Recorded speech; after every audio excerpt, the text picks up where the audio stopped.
So a lot of times people go into a forward bend and they might start crying because our emotions in the past are what we're opening up when we fold forward. And when we go into those big back bends, it's like we're moving into the future. And that can be anxiety producing, but the forward folds can be kind of depressing, right? Because you're in the memories. And so it's interesting just to think about how we can use our body to explore all these things physically and mentally. Not that it replaces, I think, therapy, talk therapy or mental therapy if you need all of that, but I feel like the two together are so connected that you can't do one without the other. Welcome to the Blackberry Podcast, where we share stories, wisdom, and insight from the amazing people we get to meet and collaborate with at Blackberry Farm. I'm Sarah Chabot. And I'm Celeste Beall. And our guest today is Kristin McGee. Kristin is a nationally recognized yoga and Pilates teacher, speaker, entrepreneur, mom, and author with 30 years of experience in fitness and wellness.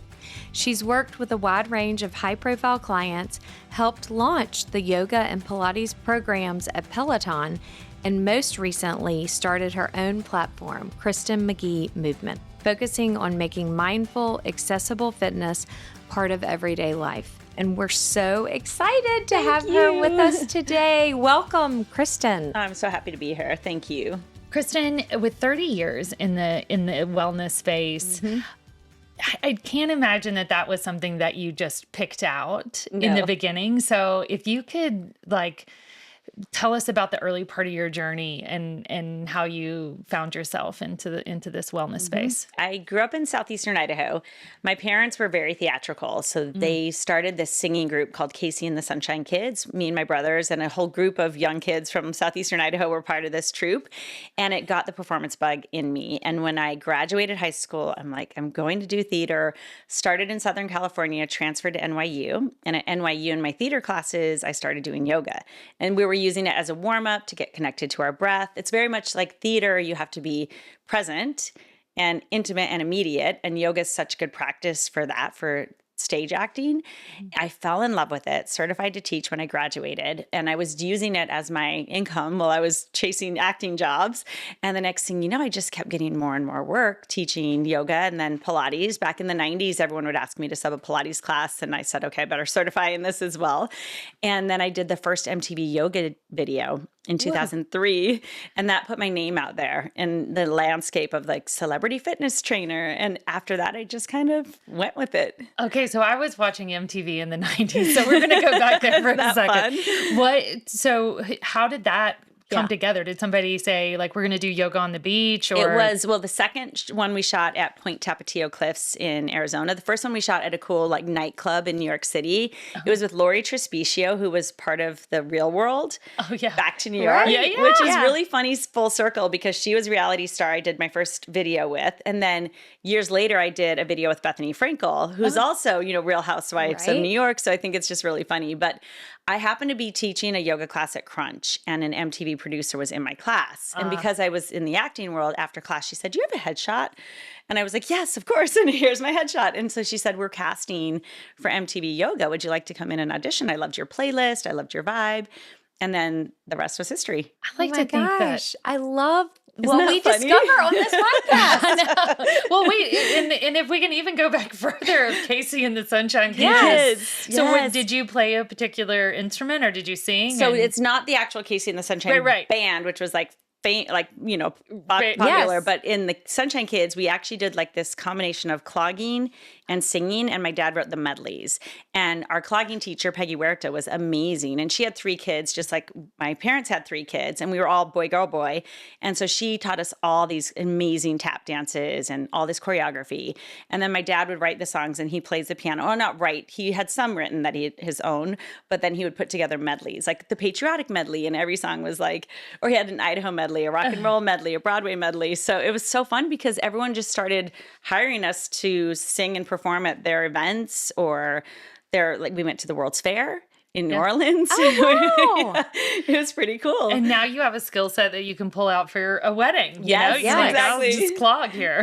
Exactly. Sing and dance. Yeah, that's perfect. Yep. So There has got to be a direct tie to like what you feel from a music standpoint or that early foundation of that. And then really laying the foundation for movement in general for you. Definitely. That was perfect too. You can see the combination between the two because with dance and choreography, I love sequencing flows that feel very mindful and fluid. And so a lot of times I feel like all that dance training helped me with the asana practice and being able to choreograph really cool, unique, different yoga practice and classes for people. And then the music and the playlisting at Peloton was huge because I just have this repertoire of music that I've loved and grew up with. And so it was so much fun to do if we had a classic rock class or a 2010s or just a playlist and have that music underline a class and to give it kind of an arc where you can slowly build and then you have that middle point and then you slow it back down when you're coming into the final poses and shavasana. So it's awesome. Well, having taken your classes on Peloton in the past, I can certainly attest to, the flow and making it like super enjoyable. And Thank you. My first early interaction with yoga was a really traditional practice. And I felt like I had kind of gotten a little stale from that space. And then so finding actually an online opportunity that would make it accessible anywhere, whether it was 15 minutes or an hour, I could get a bit of practice in. I love that. And that's the truth. I do feel like it's very, I think this pattern or this like through line that I've had since starting MTV was making it accessible, giving it to people that might not have ever wanted to try yoga. But then they're like, oh, MTV, maybe I'll see what yoga's about. Or with Peloton, same thing. When I asked Robin, she and I had done a campaign together. When I asked her, I said, can we do yoga on Peloton? And at first she was like, oh, I don't think so. And then she called me in to audition. And it was a similar thing. I think a lot of people who might not dip their toe into the yoga world all of a sudden were like, oh, this is great. It's a good complement to my cycling, or it's great for my running. Or maybe like to your point, had been doing traditional yoga for a very long time and then needed to be able to just keep practicing it in their own home or can't make it to a studio or wanted something fresh. For a lot of people, it's intimidating. For sure. No one wants to be the worst one in a class. But I will say someone told me this years and years ago, and it was the best advice. They were like, look, if you don't realize this, in order to even do a yoga pose correctly, you really, truly have to be 100% focused on your own body and your own breath. Really, no one is looking at you. No one else is really looking at you. They're trying to stay focused on their own practice. And so that opened up this availability for me to say, okay, if I haven't done yoga at this studio or I haven't been doing yoga in months or I feel out of shape or something, I'm not going to feel intimidated because everyone really is focused on their own practice. And it really changes the vibe for me. And it's very refreshing to know that as well, that we're all moving in our own space, but it's nice to have that universal breath and community with each other, whether it's remote or in person. And I loved when I first discovered yoga that there weren't any mirrors in my old studio. And it was with dance and performance, you're always kind of judging yourself from the outside in. And yoga, to your point, is this intrinsic thing and you're feeling it from the inside out. And you don't really have to worry if other people are looking at you or see everyone in the mirror. Like even our space here, I love that. It's just that big, open, beautiful space with no mirrors. It's about the breath anyway. And it's just in our world, everything's so busy and with our phones and just all the things that are pulling on us, just to take time and just, even if you're behind in the sequence or you're not doing it exactly right, just the breathing. Yes. And the quiet. Kristin is here for our Deep Healing Woods event. And Deep Healing Woods is so special. It's magical. Yeah. And having the forest bathing and then tying it into what we do in yoga with mindfulness and presence and lowering our cortisol levels. And then who was it that took us on the hike that was so wonderful? Michael. Yes. He was so interesting what he said even about the phytochemicals in the trees and in the plants that help lower our stress levels. And I feel like yoga is doing that for people too. But then to combine the both and be able to... that's the forest bathing. They're like being enveloped in the forest. Yeah. And our first night of practice, we practiced in the forest on the wellness platform. Yeah. Yeah. Being able to hike to the platform, I feel like is taking the yoga to a totally different level. Just walking quietly through the woods. It's a short walk, but it just totally it lowers the cortisol, but it just gets you to a different level so that by the time you're starting the practice, you're just already so much more relaxed. In that Zen state, yes. And is that share like your tip for how like on a regular week people are going to a yoga class? Is it like, should we park a little further away and get a walk into the studio, to get moving? I always feel like I would be like rushing to get there, and then it took me 10 minutes to even be like ready to accept the practice, That is true. That's a good point. The very first studio I was practicing at in New York City was called Jivamukti, and it was when they were on 2nd Avenue, and it was their first location, and the steps were super uneven, and it was a walk up. And so you had to walk up all these steps to get to the studio. And it almost felt like just taking that time to have to walk up the steps was like putting you in that mindfulness space of like, okay, here I am. And then they were using Dr. Bronner's soap before it was even like a popular thing. And I loved that smell of that Castile, like the peppermint.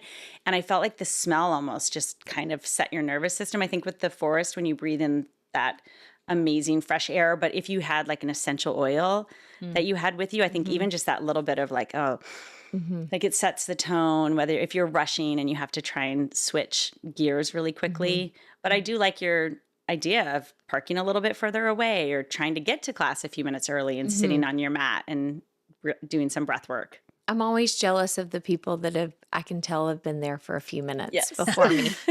You're not getting there extra early, are you, Mary Celeste? No, not normally, but I do appreciate it for them. Yeah. So, Kristin, all that you've seen with wellness starting like in the 90s, I mean, there's a lot of trends that come and go within this industry. What are some of the time-tested ones that like don't go away, and then some that you're like, let's get back to the core basics away from that? Isn't that funny? Because I saw this USA Today article that I had this cover photo on, and it was like in 2010 or 11, and it was something about like Pilates, the newest trend right now.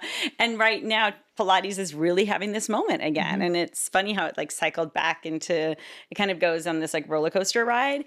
I think Pilates is amazing. And Joseph Pilates brought it to the States in the early 1900s, and he had been working with prisoner of war veterans, and he really developed this system that was so good for core strength and finding that connection to the powerhouse or these muscles that help lengthen our spine and help us feel stable and strong. And then the equipment he developed is just genius. It's really cool to be on a reformer or to experience what he created in order to then get into that the positions better and actually really do Pilates well. So I think Pilates is something that is going to stay, just like yoga. It's been around for 5,000 years. They knew what they were doing way back when they started to connect the whole mind and body through the breath. I think it's really neat, even just the philosophy, when you learn about the yamas and the niyamas and different kinds of types of yoga, not just hatha physical yoga practice. And I do think, strength is having this huge moment as well. And it's super important, and especially for women my age and perimenopause and menopause, just for everyone. But I think that whenever we start to focus on only one thing is when we kind of like, when it's only cardio. For so long it was like cardio, and then all of a sudden it's strength, and then all of a sudden, I just think people need to remember, same with the protein, like we still have to have a well-balanced plate. You need your protein, vegetables, carbs, fats, like just keep it all kind of there together. So Balanced. I think it's balanced. I always think it's when they always just try and take a trend and run with it, as opposed to realizing that, it's all about, to your point, just keeping it in this well-rounded state, I think. And so I love, with my movement app, I love Pilates, yoga, and strength, because those three I think are really great. Flexibility, mobility, connection to your core, and then that strength work. Obviously getting our heart rate up and going for walks and doing cardio on your own time as well. But I think that's like those three pillars for me have always kept me really strong in like mind, body, and spirit. I do feel like yoga and Pilates really, it's a full body workout, the gentleness and your stretching. Yes. And I think so many people are missing the stretch piece, which, can cause injury. And also the slowing down and the breath. Yes. The somatic movement that you're actually, again, tapping into yourself and listening to what your body is telling you, and then going from there, I think is really important. And it's so complementary to all of the other sports that you do. It keeps you safe. And it gives you the mobility so that you can have a full range of motion when you're doing your front stroke or when you're running. It's great for that stability and strength and mobility. Yeah, I saw on your Instagram how your knees feel better at 52 than they ever have. And I'm like, okay, I'm doing this one. Yes. I'm a runner and my knees and my hips have recently, started slowing me down. And so now I've got a list of strengthening / mobility exercises you can do. Great. Yeah. Speaking of discovering like what your sport was, maybe like as a 20-year-old or a 30-year-old, you found yoga pretty early, like when you were in college. So that's, such a gift for you to, have had that foundation, through the last couple of decades. Are there things that you would say, this is definitely, I owe my current health to discovering that in the 20s, or is there things that you would recommend for women of each generation to pay attention to? I think what you just said, I think the flexibility and mobility is so huge. And you see this even as, people start to age with their posture and not having the range of motion that we should all keep. Look at kids and they can just do these big full back bends and they're so pliable and it's great. And I also think that translates to how we feel, because when you're really tense in your body, you're tense in your mind. And when you don't have space in your body, you don't have as much space in your mind as well. And I think meditation, I discovered meditation with my first teacher training with Cindy Lee, and it was a Buddhist type of meditation. Her husband at the time was teaching us, David Nichtern was his name, but I was in and out of it. And then I got really committed to my meditation practice about 4 years ago, where I do a twice daily meditation. And I think it's kind of the foundation of everything is to have some sort of stress relieving practice, especially what we were talking about earlier with this day and age where people are on their phones and there's so many things going on a mile a minute.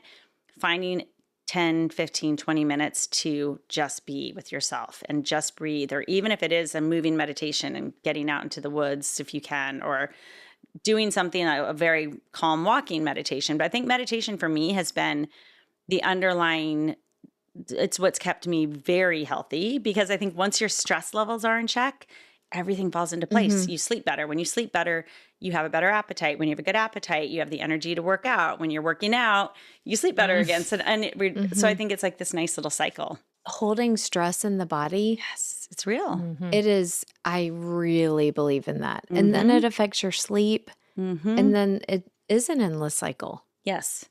Talk about the hips.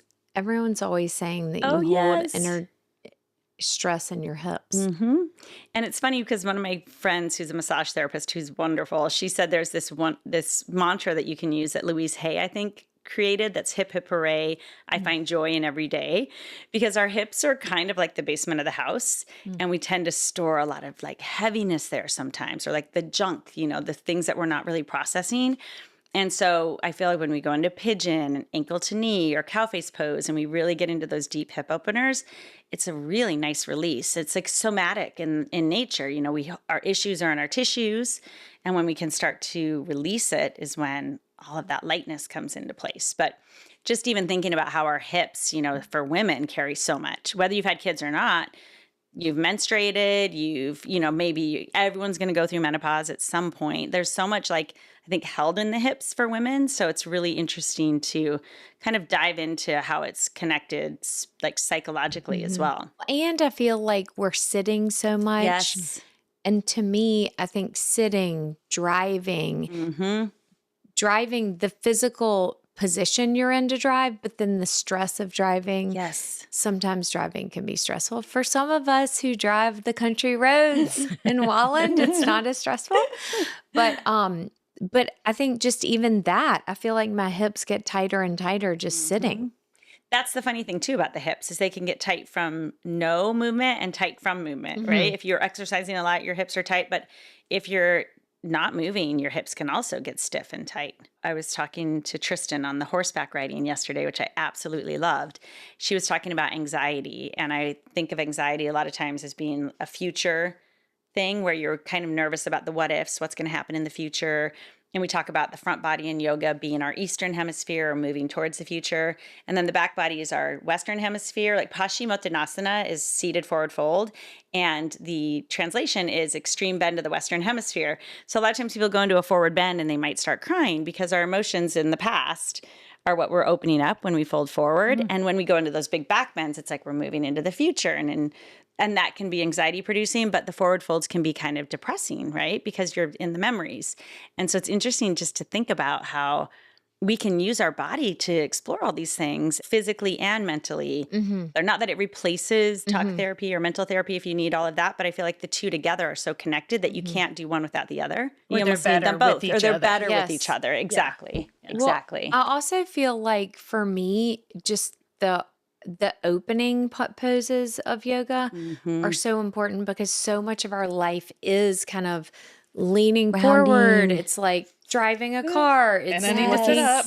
It's holding a phone with my head down or, sitting on an airplane. And every time I go to yoga and we're just opening up the chest, I'm like, oh my gosh, I need to do this more every day. Yes. And my one, Peter Rizzo, my one yoga teacher, I loved him. He'd always say that back bends are the antidepressants of yoga because, again, to your point, we're not rounded forward and we're open and we're present. And yes. And you just feel good, better, open. You can breathe better. Yeah. Very true. And that's all connected as well. Yeah. The other thing too, I said a lot of times with anxiety, it's just that you're not taking full breaths, right? They're shorter, shallow breaths. And that causes anxiety just from the way we breathe.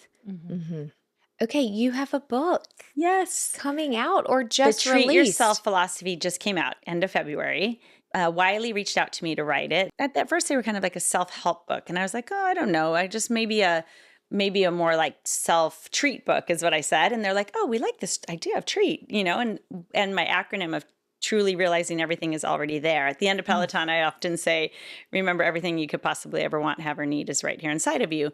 And so I went down this whole idea of like creating a treat sheet for us to then follow through with giving ourselves a treat every day, because so often the day goes by and we haven't done anything for ourselves that's pleasurable or fun or different or exciting or it could be anything.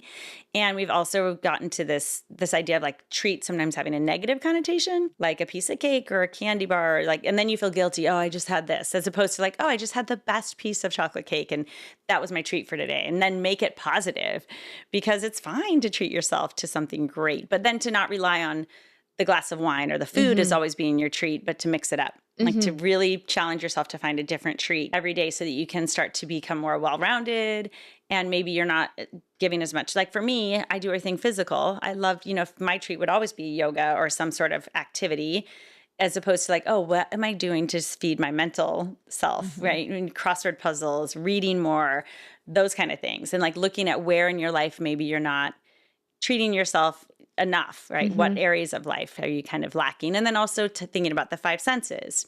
Maybe just turning on classical music when I unload the dishwasher. It doesn't have to be a grand treat or a big treat, or it could be, you could save up to come to Blackberry Farm and then have a real, big treat. And if you can't make it to France in the year, but that's what you really want to do, how can you bring France to you? Can you wear a beret one day? Like silly things, eat a croissant. Like, can really start to find that magic in your life, I think, when you treat yourself. And then when you start to treat yourself really well, it also informs how other people treat you.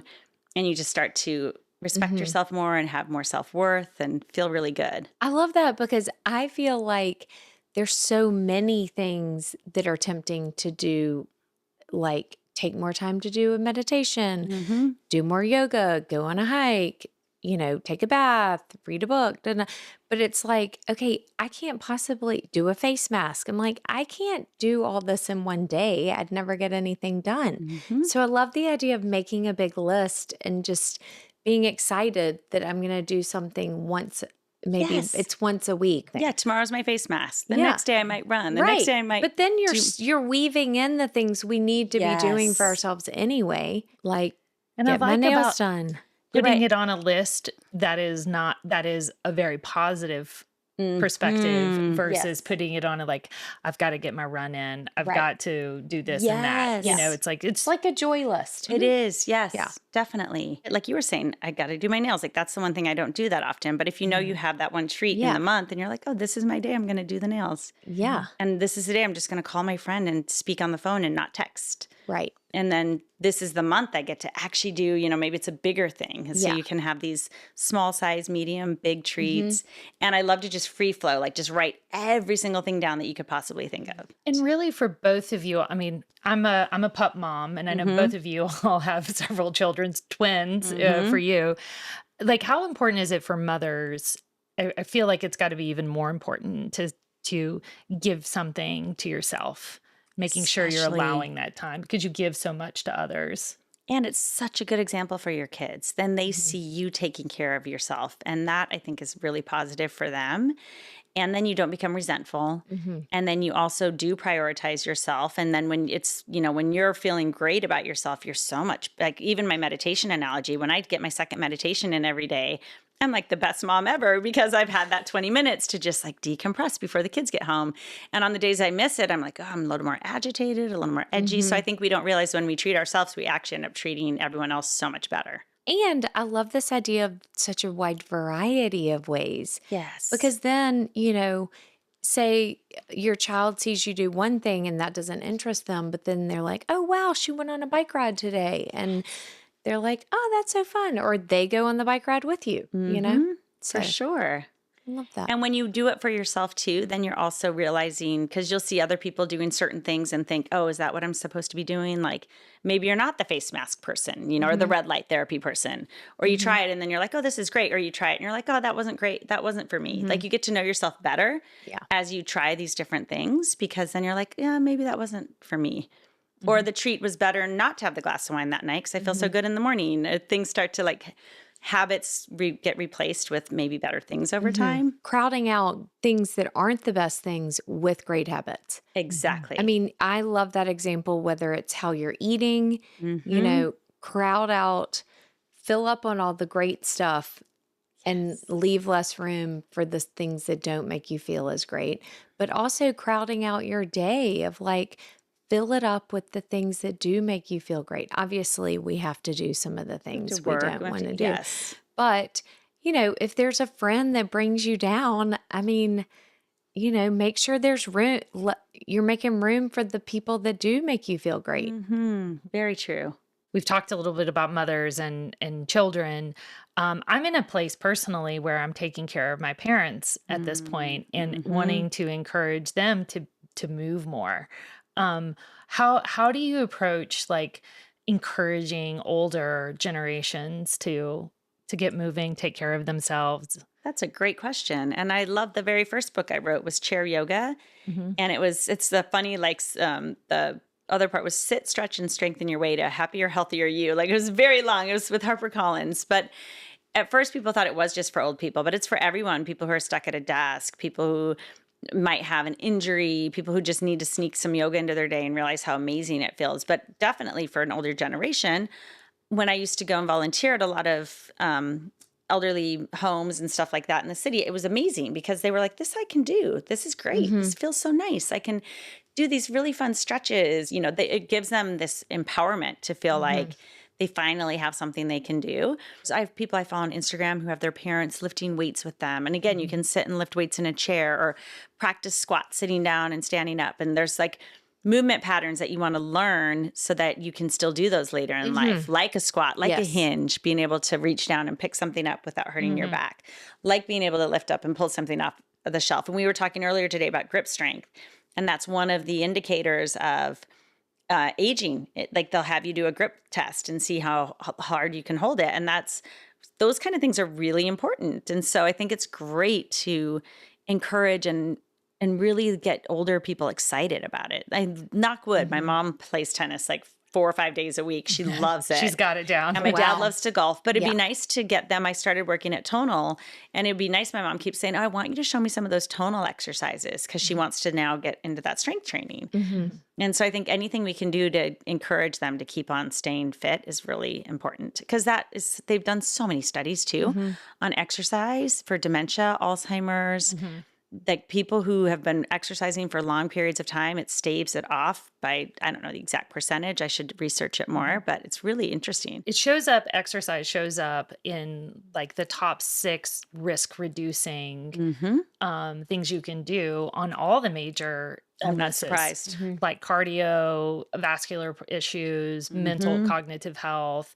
The list goes on. And it's like, encouraging more people to move is in a world where we sit so much. Exactly. Well, especially even just the simple thing. I mean, my dad is 85 now, and just the blood flow, literally just walking.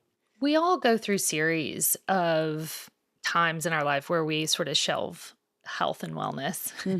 I'm kind of coming out of one of those moments where crazy amount of travel, some big projects happening, and the running got shorter and shorter, and the bike stayed in the garage, and I know I can cycle 100 miles, but I also know that I can't today. And so what would be your advice for people trying to get back into the rhythm of moving their body and putting a practice back into their life? That's such a good question. And I think it's very good for people to remember that it doesn't have to be so much at once, that a little goes such a long way. I love this quote, "A down dog a day keeps the doctor away." And Adam and I were talking about it on the hike, where he's done like ultras and stuff, but then there's really times when he's super busy. And he said it's more important to be consistent than it is to do a long session. So it's almost, better to do those 20 minutes 3-4 times a week than to just go run 10 miles on the weekend, to keep that consistency up, because then it becomes kind of like you were saying earlier, crowds out the other things, but it becomes that habitual thing that you like to do and that your body is craving those endorphins. And 10 minutes can go a long way. 10 minutes of sun salutations is great, or a 10-minute jog. You notice how great you feel after just that 10 minutes of, if I ride a bike with my kids for 10 minutes, even, I'm already so much happier. I think it's the overwhelm of like, oh, I don't have an hour to work out. Do 5 minutes, do 10 minutes, just do it every day or every other day. And so it becomes this consistency as opposed to your point, if it has to be these longer workouts, it's easier to fall out of it because you feel so overwhelmed by the time commitment. I heard somebody say the other day, you can suck, but you can't skip. Oh, I like that. I really like that. Yeah. It's like it can be the worst workout, but you can't skip it. So, that's so interesting, because I love hiking, and there are a lot of days, even though I have trails in my backyard. Yes. 5 minutes from my house. And there's sometimes when I'm like, oh, I don't have time to do a whole hike, but I love that we have this tiny little trail, the overlook, which is basically to the platform and back. It's what y'all did on Sunday night. And it truly takes like 12 minutes. I mean, every time I do it, it just makes me want to hike longer. Like I'll say, oh, you're going to do the overlook. And then I'll give myself like another 15 minutes. And so it just, it's the doing it. It's the starting. Yes. Like Jess Sims always says at Peloton, she's like, you can't wait for motivation, because it never comes. It's like you have to just do it. You just have to start, because you're motivated once you're in it. Yeah. I did see something on your Instagram about like in 1 week, you'll start to notice this. In 2 weeks, you'll start to feel this. And in 3 weeks, you'll start to see this. And I think, talk to us a little bit about that. That's a Joseph Pilates quote. Okay. He's got some great quotes. One of them I love is, "You're only as young as your spine is flexible." And that reminds me of what you're talking about with your parents, like how our core supports our spine, and our spine is our backbone. It's our life. But he said about Pilates, in 10 days, you'll feel a difference. In 20 days, you'll see a difference. In 30 days, you'll have a brand new body. But he kind of meant like a brand new feeling in your body. Like you're all of a sudden, you'll be standing taller and breathing deeper, and you'll have this great core strength. And I think it's really cool that if people can stick with something, they always say it's like that 21 day, those 3 weeks that create the habit, in 30 days, all of a sudden you're like, wow, I do feel different. And it's not overnight magic, and it's not a quick fix, but I think once you make it past those 21, 30 days, you get it into your body and you just start to feel incredible. How do you help people bridge the gap between this very instant world of social media. So hard, isn't it? Of like gratification of like, oh, yeah, I've picked up that new movement, into like really committing to a program. Exactly. That's why I have now on my movement app these 21-day or 30-day challenges where we try and get people to just stick with it and do a little of whatever's on the schedule every day. And there's rest days as well, of course. But I think that it's hard for us with immediate gratification, and things do take time. And I even remind people I had the twins and I developed what's called diastasis or diastasis. It's where the linea alba splits and then it doesn't really come back together, that connective tissue. And I'm 9 years out of having twins and I still have to work on my diastasis. Like daily, I have to remind myself. And it took me a good 2 years to even feel like I was somewhere back in shape or back into my body after having my twins, because it was double the trouble. I don't know if you felt the same way. This like bounce back from having a baby is crazy. It took us 10 months to get there. And so it takes another at least year to feel kind of like yourself again. And so I think that it's just a reminder that it's always just enjoy the process. And we're always going to be in process. We'll get one place and then we know there's always another either thing to deal with or place to go, or right. So I think it's not being that's where the somatic work I think is great, because it's more about how you feel internally as opposed to what you're seeing externally. If you start to really judge or base what's happening inside, I'm feeling better, I'm sleeping better, I have the energy to run with my kids, those kind of things. That's what lasts, as opposed to like, oh, my jeans fit, or I look this, or right. I think if we can get away with some of that, it's helpful. I have heard that, and this makes sense to me, but that how important it is to do different versions of fitness, because, so much of our life is cortisol pumping. It's like you wake up and, my doctor was like, Mary Celeste, you've got to wake up and stay calm. And I'm like, oh, interesting. Do you feel stressed? I don't. Yeah. But apparently she was like, your cortisol's really high in the morning. Oh no. And I'm like, okay, well, I guess I need to wake up earlier and do a little meditation in the morning.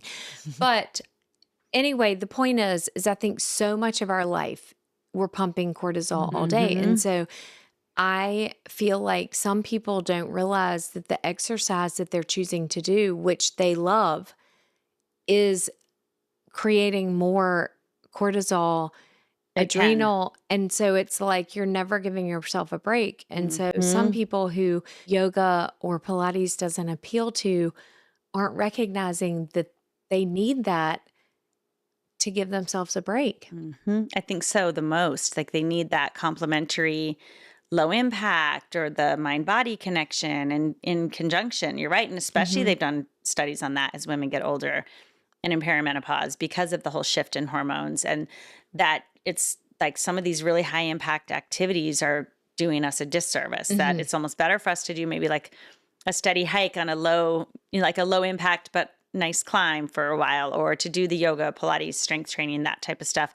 I think our cortisol levels naturally spike in the morning. That's just part of our physiology, but that's where they've done these studies of like, don't drink your coffee right away because it's another thing. Who knows if that's true or not, or to your point, like maybe drink water first thing or do a little breath work first thing so that your cortisol levels can naturally just go down. And I do think what you were saying too about these whole quick fixes, we were talking about supplements on the hike earlier, and I think a supplement can never outdo just good eating, exercise, and sleep and stress. They can maybe be enhancing though, if you find the right ones that work. They've done tons of studies on creatine and how good it can be for women also in perimenopause, or there's certain supplementations that can help, but I don't think we should ever rely on one of those to replace just good habits. Be exactly what they are, which is a supplement. Exactly. True. You're right. That's the name. Exactly. Yeah. We're here on a farm, and I live on a farm as well, and I garden quite a bit. Oh, that's wonderful. And that's my slow morning. Yes, talk about meditation. Pulling weeds. Maybe that's stressful for other people, but it's you can't have your phone while you're pulling I weeds. think weeding and gardening is so meditative. I love it.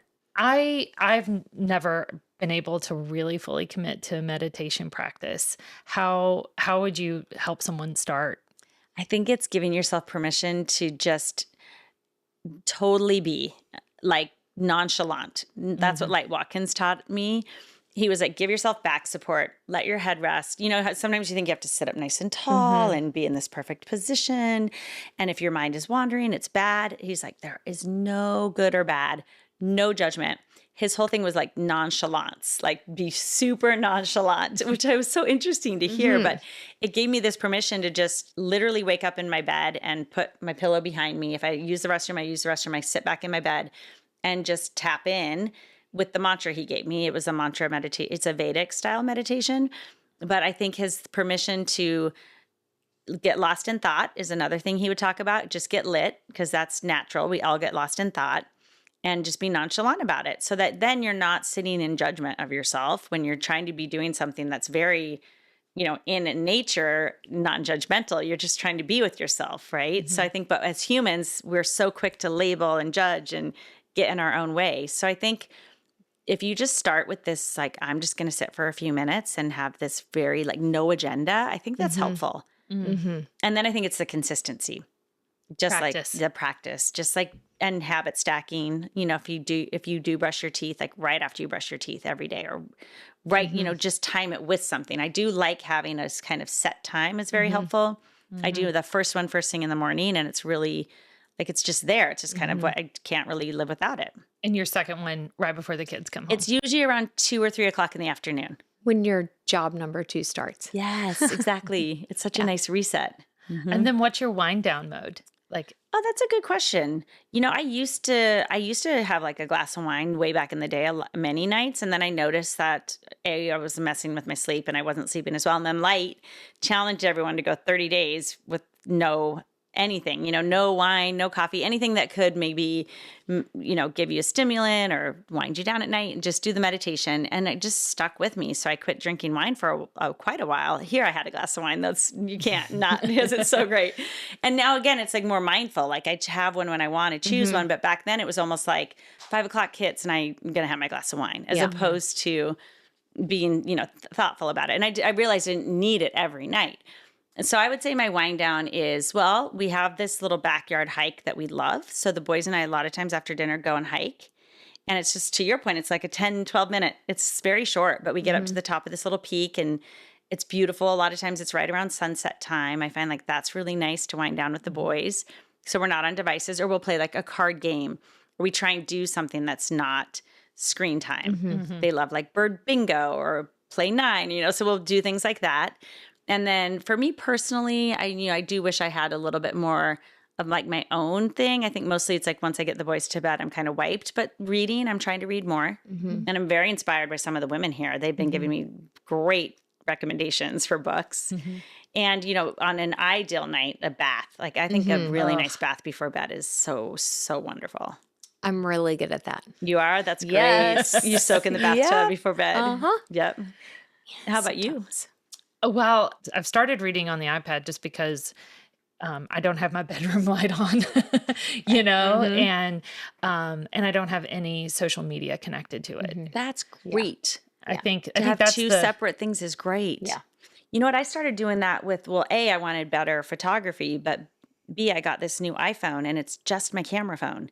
And so that's why I feel so silly sometimes, because I carry 2 phones. But even on the hike, if I just bring the camera phone that has no connection to internet, no connection to, like, it doesn't have a phone or anything, right? It's just mostly the photo, I just use it for camera. Because I noticed every time I grab my other phone to take a picture, next thing you know, you're scrolling You're through a bunch of distracted by a stuff. text. Yeah. Yes. Especially with my kids. I'm like, oh, I want to get a Yeah. picture of them. And then I'm like, Right. you know, back to my, and Right. so it's been nice to just have a phone that doesn't, I like that you have an iPad that has nothing else. Yeah. Well, Gen Z and Alpha are now going with all these Back to analog old phones? Yeah, they're flip phones that flip phone. Oh, my that don't have gosh. social media, and then they have I love regular that. cameras so that they can be very intentional when they log on. And I'm like, oh, how do you do that? I know. It's kind of scary, right? Yeah. But that's a great, I like that. Okay, we've already talked about wind down. So what is your one morning routine?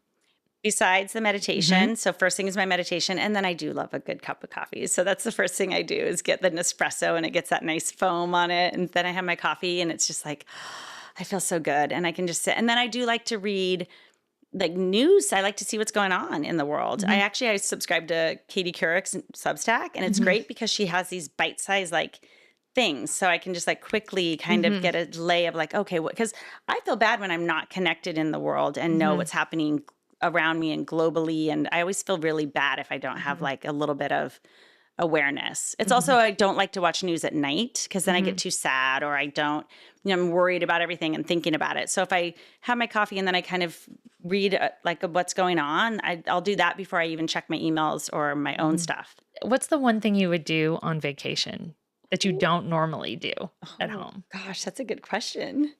That's a really good question. I would say probably I eat a lot more desserts. Not like at home that I don't, but it's usually at night. I'm kind of like, oh, I'm done with the day. But I love, like, the desserts here are so good. And I think desserts. So, like, I love that treat. Yeah. It's a treat yourself. Yes. moment. Yes. So, and vacations are the perfect time for And you rode horses. Yes, exactly. Oh, that's true. Hadn't That was ridden something in a totally while, different. I right? hadn't ridden in a long time. Yeah. Okay. What's on the horizon for you? Well, a few more fun retreats coming up at different places that I'm excited about, because two of them I get to bring the kids with. So my boys will come with me and my parents. And I want to get a lot more content on my movement platform, and I'm excited about that. There's a few people here who actually are members or subscribers. So that's fun because I'm getting ideas from them. And I think that's about it, really. Tonal's going great. I love working with them, and we've introduced Pilates on Tonal. So if you're familiar with Tonal, it's the strength training cable system, but now you can attach Pilates loops and use it like a reformer. So it's really neat. I know I would love to get you on one at some point or show it to you. I'd love to see that. And so people can find you at KristinMcGee.com or Kristin McGee on Instagram. And my movement platform's just on my website as well. Perfect. Amazing. Yeah. Awesome. Thank you. Thanks again for coming. We've taken up your afternoon, but we appreciate you coming to the Bunkhouse studio. I so appreciate it. Thank you. It was such a treat. Oh, thank you. I like that. You said it's a treat.